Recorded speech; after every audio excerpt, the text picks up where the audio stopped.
37장 5절로 11절까지의 말씀입니다. 창세기 37장 5절부터 11절까지의 말씀입니다.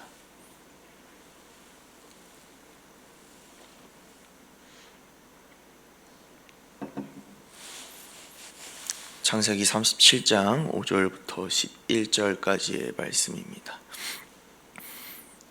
제가 5절, 여러분이 6절, 마지막 11절은 다 같이 합독하시겠습니다. 요셉이 꿈을 꾸고 자기 형들에게 말하매 그들이 그를 더욱 미워하였더라. 요셉이 그들에게 이르되 청하건대 내가 꿈을 들으시오. 우리가 밭에서 곡식 단을 묶더니 내 단은 일어서고 당신들의 단은 내 단을 둘러서서 절하더이다.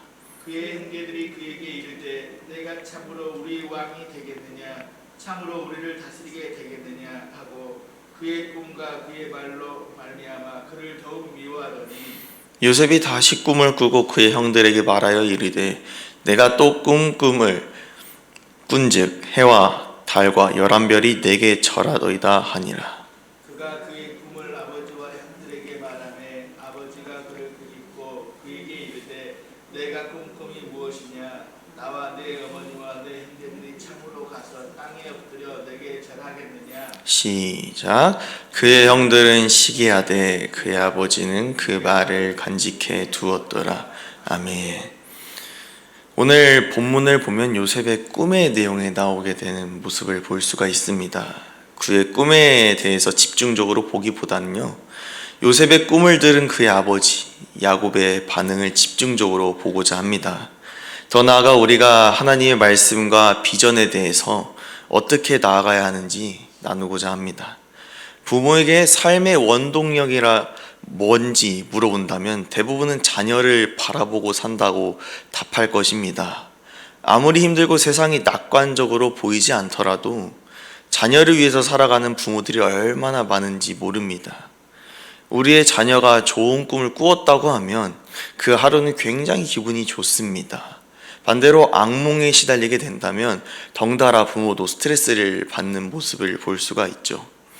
즉, 꿈의 내용이 중요한 것이 아니라 자녀가 잘 되는 것, 행복한 것이 부모의 관심이라는 것이죠.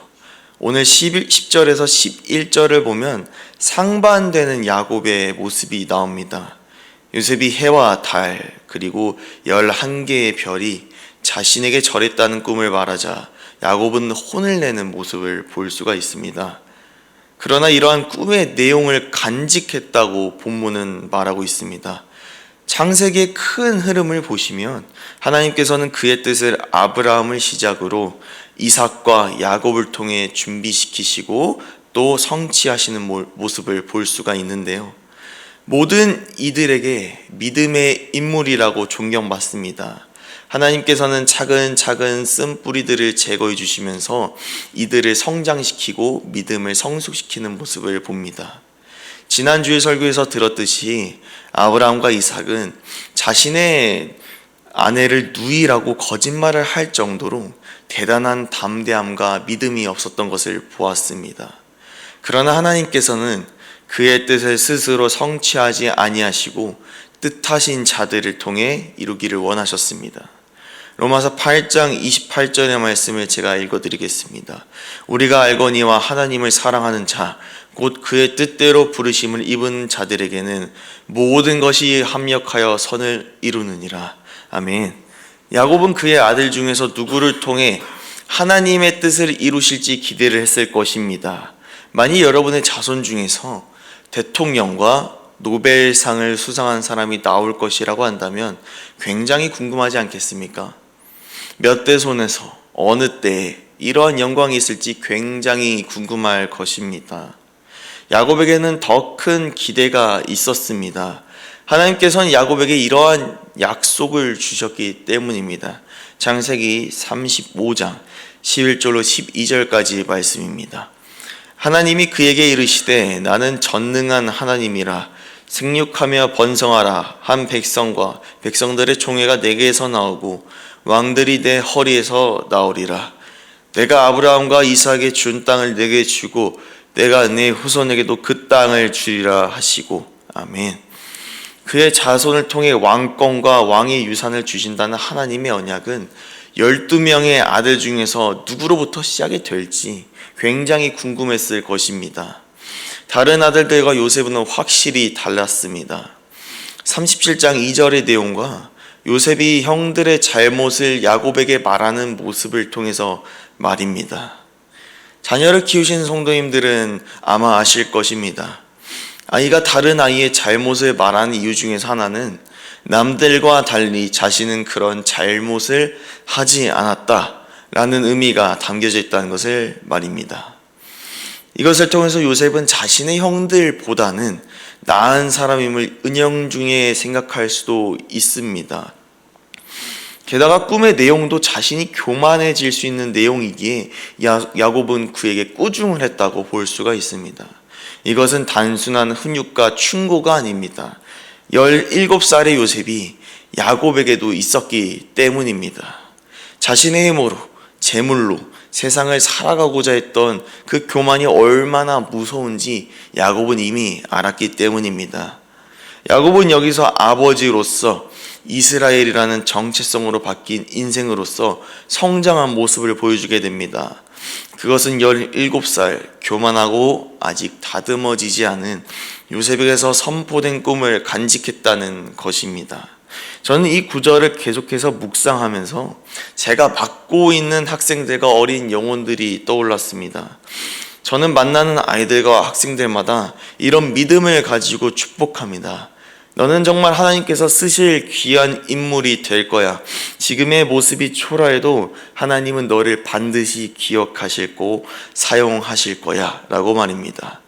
제가 여기 전도사여서 립 서비스로 충분히 위로하고 기분 좋게 하는 것이 아니라 정말 하나님이 그 영혼을 쓰신다는 믿음으로 축복합니다.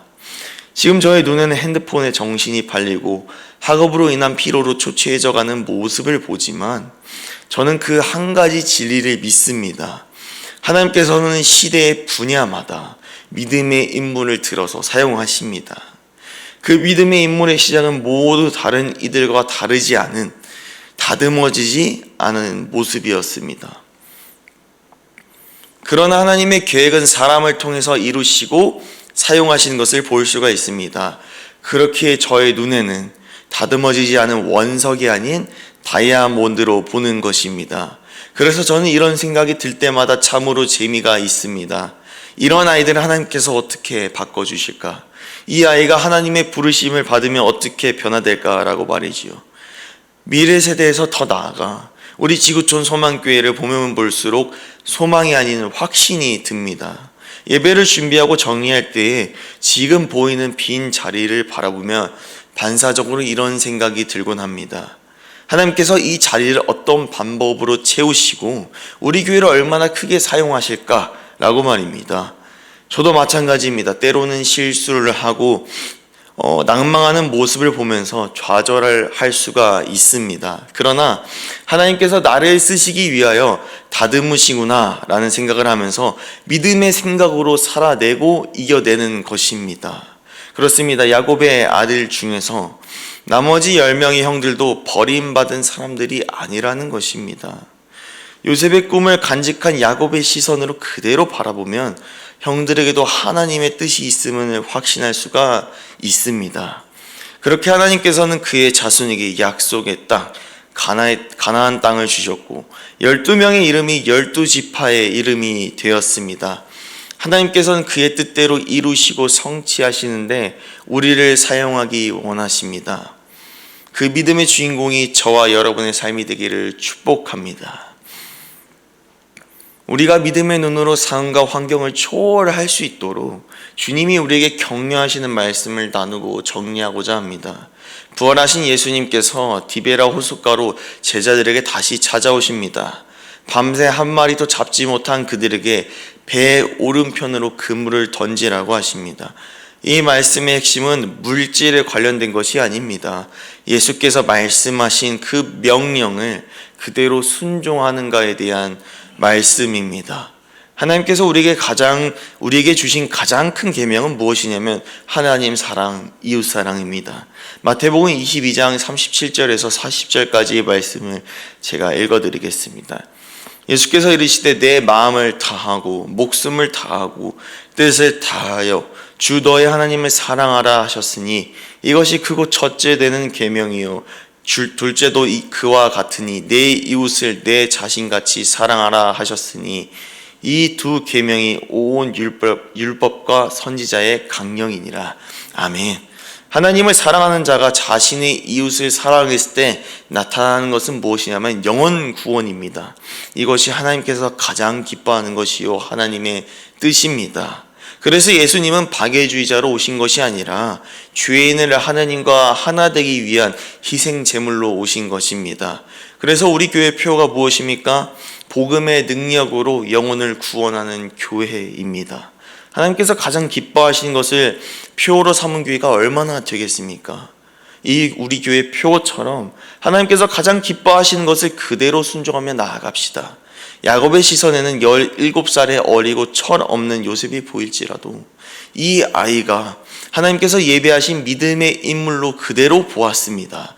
이 말씀을 우리에게 적용한다면 현재 한국교회가 무너지고 갈라지고 타락할지라도 우리 지구촌 소망교회만큼은 하나님 말씀대로 온전히 믿고 받아야 된다는 것입니다. 마태복음 16장 18절에는 이렇게 말씀하십니다. 또 내가 네게 이르노니 너는 베드로라. 내가 이 반석 위에 내 교회를 세우르니 음부의 권세가 이기지 못하리라. 아멘. 예수는 그리스도라는 신앙 고백 위에 세워진 교회는 음부의 권세가 감히 이기지 못합니다. 교회가 감당할 사명은 무엇이냐면 음부의 권세 속에서 죽어가는 영혼을 끄집어 예수로 살리라는 것입니다. 오늘 우리는 두 가지의 모습을 기억했으면 좋겠습니다. 여러분은 17살의 소년 요셉을 소년으로 보시겠습니까? 아니면 하나님께서 사용하실 믿음의 소년으로 보시겠습니까? 우리 똑같습니다. 우리 지구촌 소망교회를 한국교회를 이끌 교회로 보십니까? 아니면 대전을 살릴 교회로 보십니까? 우리는 하나님께서 우리에게 명령하신 그 뜻대로 살아가야 될 줄로 믿습니다. 야곱이 언약 그대로 요셉을 믿고 바라보는 것처럼 우리도 교회의 사명을 온전히 감당해야 될 줄로 믿습니다. 아브라함, 야곱, 요셉으로 이어지는 믿음의 인물은 모두 바통을 받습니다. 그 바통은 무엇이냐면 계주에서 주자가 주자에게 넘겨주는 이어달리기를 말할 때 쓰는 표현이죠. 그 바통은 풀은 마르고 꽃은 시들어도 변하지 않는 하나님의 말씀입니다. 이 말씀의 바통 그리고 사명의 바통은 무엇이냐면 이제 우리 교회에게 넘어왔습니다. 영혼을 살리라는 주님의 명령이 우리에게 바통이 될 것이고 그 바통에 우리는 전력을 내야 될 것입니다. 계주라는 주자들이 바통을 잡고 모든 힘을 쏟아붓듯이 우리도 상황과 환경을 초월하는 믿음의 시선을 가져야 될 줄로 믿습니다. 기도라는 전력을 내십시오. 말씀을 붙잡는 전력을 내십시오. 하나님께서 기쁘신 뜻대로 응답하실 것입니다. 어린 요셉의 꿈을 가볍게 여기지 않고 믿음의 시선으로 간직했던 야곱처럼 오늘 하나님께서 명령하신 지상명령 영혼 구원의 전력을 쏟는 저와 여러분이 되시기를 주님의 이름으로 축복합니다. 제가 기도하고 마치겠습니다. 우리의 생명 되신